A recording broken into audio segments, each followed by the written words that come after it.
Blessings and Bliss Collective. Welcome to a little bit of light. I wanted to come in here today and talk about this full moon that we have coming up at the end of the week in Virgo.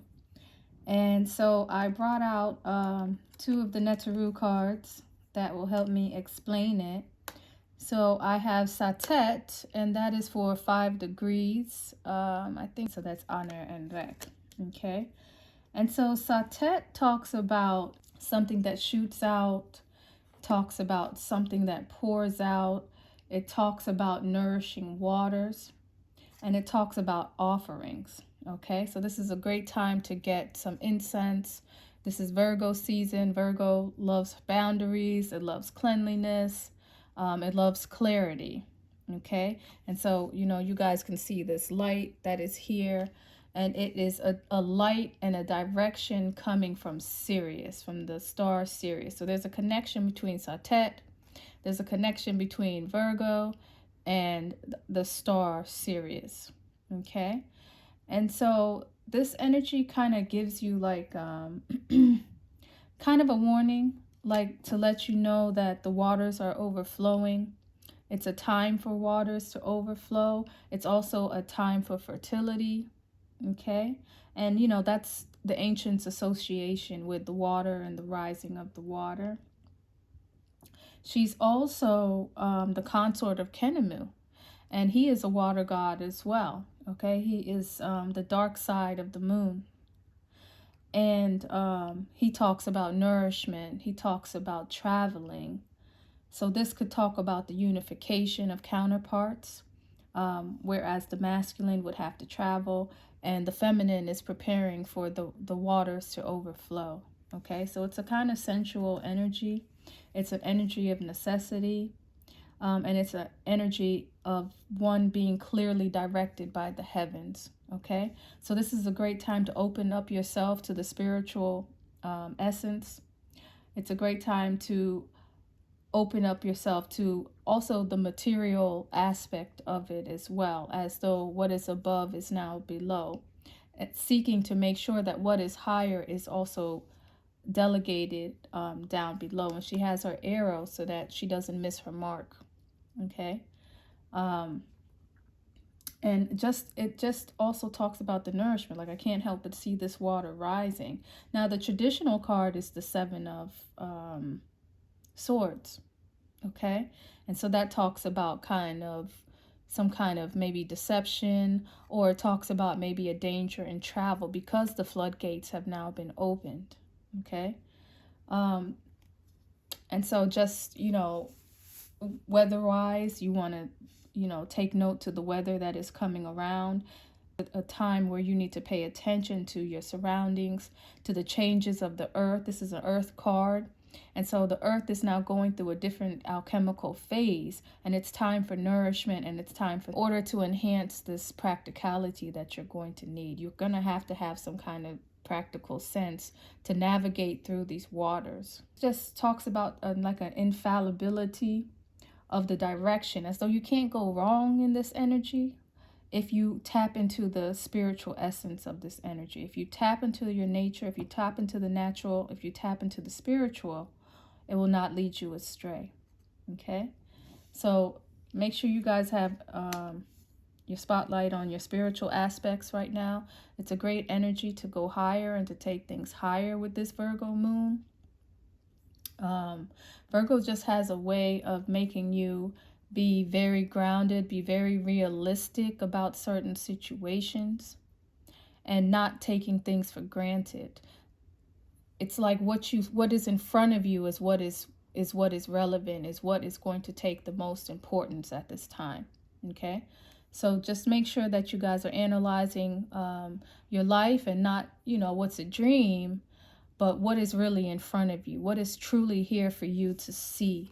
Shine a spotlight on it at this time. All right, and and it's kind of I just wanted to back to the danger and the waters rising. It's kind of letting me know that this is a situation where you want to make sure that you see clearly what is in front of you, because it could leave at any moment.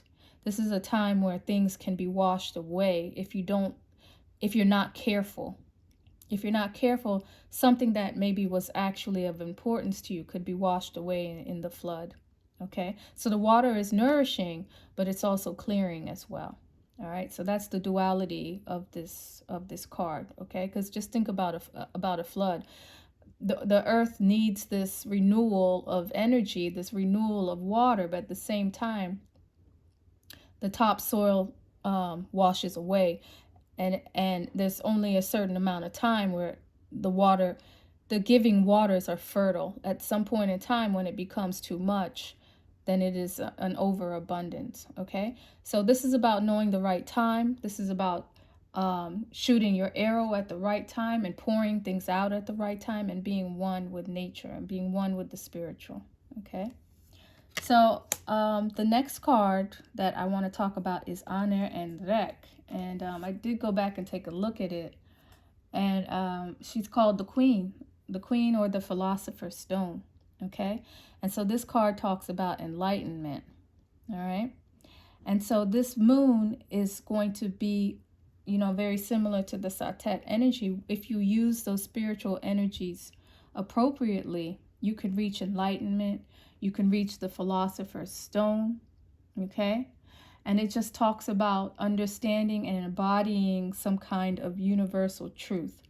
It talks about the long and the hard and the arduous work coming to a fruition, coming to a finality. All right, so this is talking about, you know, there's something that you guys have been doing. There's something that you've been working hard at. All right, and you're finally going to see the fruit of your labor. All right, there's something that you wanted very hard and you've really worked hard at it, and this is the time for you to pick that fruit. Okay, something that you want to be successful in, something that is transformative. Okay, and something that you have accomplished. It's like a huge pat on the back. It's like an exhale moment will come with this new moon. All right, so just think about what you've been working on, something that has taken you higher, something that has taken time, and something that's taken effort. All right, you've worked hard. A congratulations is needed. A congratulations is at hand right now. Okay, and so, you know, just back to the queen aspect, it's as though a queen can now sit on her throne. All right. And so this is a very beautiful energy. You know, I was touched when I was reading up on it, because I must have missed the queen part at some point in time. But definitely feminine energy. You know, it is a Virgo moon. And so this is talking about feminine energy and what you are able to attract to yourself at this point in time. But the spiritual energy is here for you. And if the work is done, then the revelation will come. Okay? Things will be revealed to you at this time. And you'll have an ability to tap into the energies that you need to tap into as well.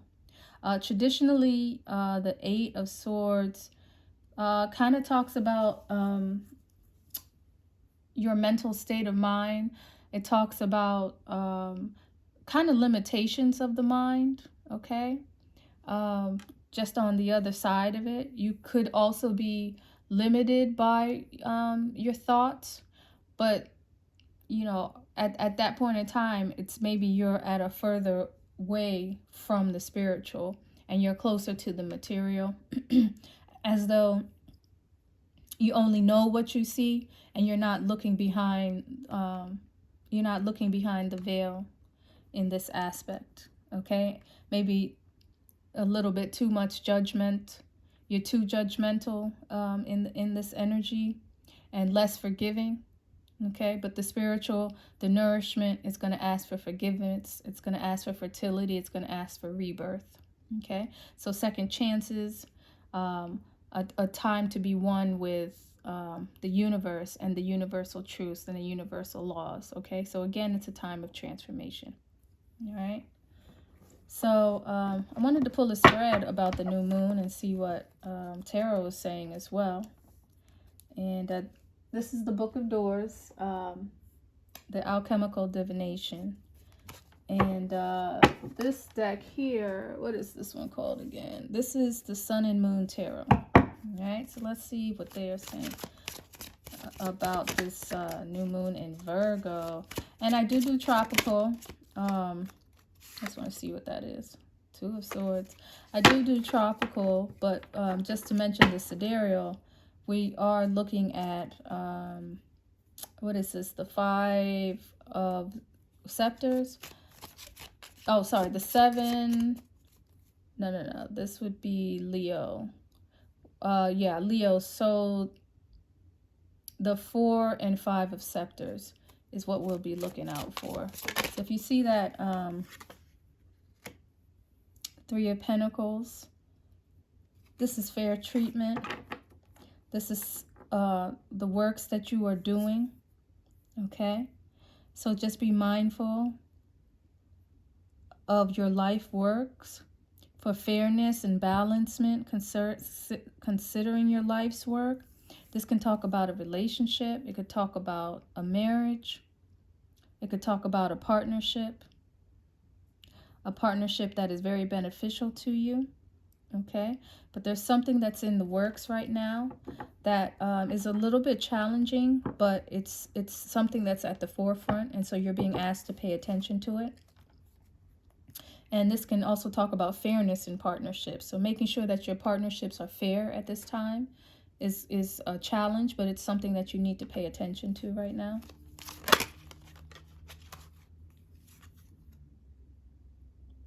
The 9 of Pentacles. I didn't see which way it flipped, so I'm going to keep it upright. So the 9 of Pentacles is here for you, and this kind of talks about your status, okay? This talks about being one with self. It talks about understanding these universal laws, okay? And getting yourself to a higher place, to a higher status. Being your best self. Being very reasonable at this time, okay? And so that, you know, next to the 3 of Pentacles, is kind of telling me that, you know, people are in a mindset where maybe they are putting themselves first, but that's going to be the challenge, is to see other people's sides, of it, okay? You know, this is like pre-Empress here. This is like right before you reach enlightenment. There's just one more step that you need to take for enlightenment. There's some kind of partnership. There's some kind of knowledge that you have that you need to share fairly for you to get this Philosopher's Stone. Okay? What else is the 4 of Swords, regret and remorse. So this is kind of good. I mean, it's reversed, so you need to pay attention to something that you are remorseful on. Pay attention to that and make sure that going forward, you treat people fairly. This also talks about a truce. Maybe there's been a truce from something that's been going on in your lives, and people are tired of fighting. And so that is something that could grow and something that could build in this new moon. People are thinking very practically. Maybe, you know, people were thinking far out things. I don't know, in some kind of dream realm. And they weren't looking at things realistically, but now they are. Now people want to be fair. Now people want their status to be seen in a different light. And there's something about a truce over here as well. So what else is... Oh, these cards are flying out. The Prince of Wands. This can talk about someone at a distance. Maybe there's a feminine at the distance. But she's worried about how she's perceived. She's worried about how she's perceived. This is someone who's very prideful. Okay. And it's someone that, you know, is able to activate things. This is someone who's able to start stuff, because this is a fire sign. So this is not a docile energy. This is a very prominent energy. Okay, so you feel this person from a distance. And the card is reversed, so that's why I'm making it a feminine at this time, but it could be a masculine as well. But this person is definitely at a distance, and you can definitely feel their fire and this prideful energy from afar. And I'm just getting image, like their image is very important to them. And maybe that's why this truce had to come, and this fairness had to come as well, because other things were not working. Let me get one more card for this. Why is the Prince of Wands here?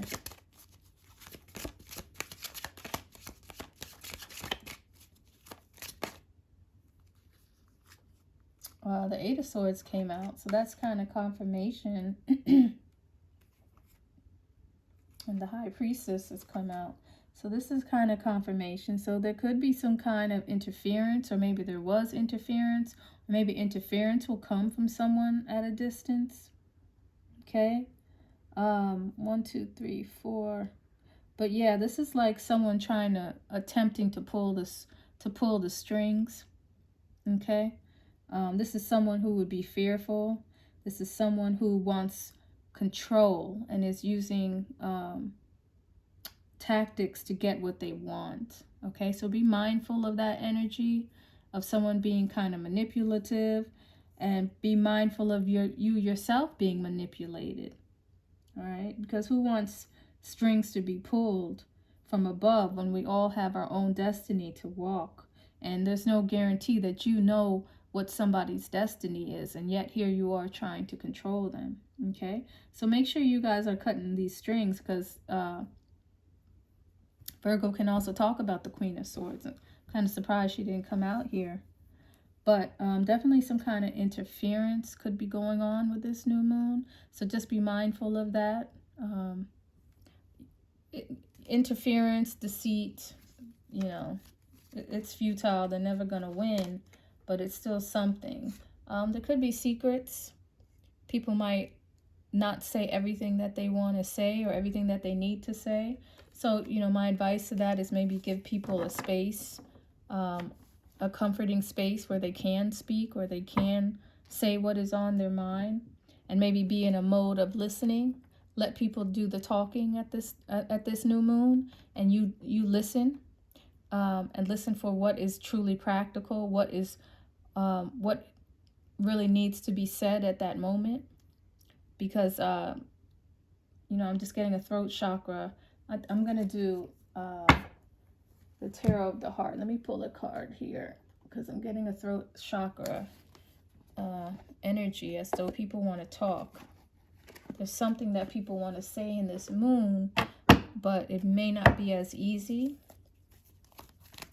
Help me understand this spread here for the full moon in Virgo. Full moon in Virgo energy, Spirit. Let me get one or two. Just want to see what that is. Choose your battles. Okay. I think I mentioned something like that. And watch your partnerships. Fair partnerships. And if it's not fair, maybe let it go. There's no reason to fight. Observe. So this is Pisces. So that's interesting. It gave me the sun's position as though the opposition. Okay. And so Spirit is talking about looking at things from all angles. Okay. So there's many opinions. There's many different designs. But it's good to be an observer at this time. Rather than maybe trying to initiate things, you want to observe and maybe be one with the universe, be one with Spirit at this time. Okay?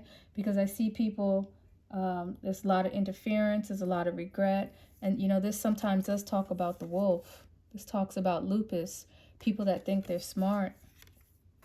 But I like how the card is is reversed over here. As though this is something people are working on. They want it to be better. All right.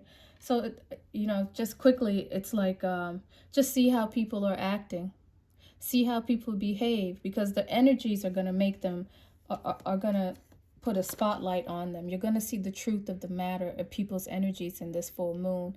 And it's going to be, I'll put it in the description, but I think the 24th, which is Friday or Saturday morning. So the 24th is when this moon is going to be. So just observe how people behave.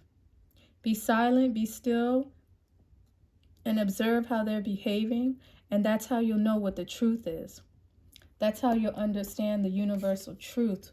Whether there's a lie, whether someone wants to take advantage of you, or whether they want you in your best light. Okay? Are they a gain? Are they a potential for you? Is it, I mean, beneficial? Is it something that's beneficial for you? And I do see this true. So, you know, I think people, you know, will be in a good energy at this moon. As though at least they'll be forced to deal with their truth and therefore give you the truth that you need as well. Okay? So just be very observant in this moon, guys. And know what you want. Know what you want. Get what you want. The Swords energy is a very straightforward energy. It's very solid. Okay? It's not wishy-washy. It's not shaky. It's not up in the air. Okay? It's very grounded. And so knowing what you want and living a truthful life will help you in this energy. Okay? So that's all for tonight, and I will be back, you guys. Take care. Make sure to subscribe, and thank you all for my new subscribers. Thank you. Talk to you later.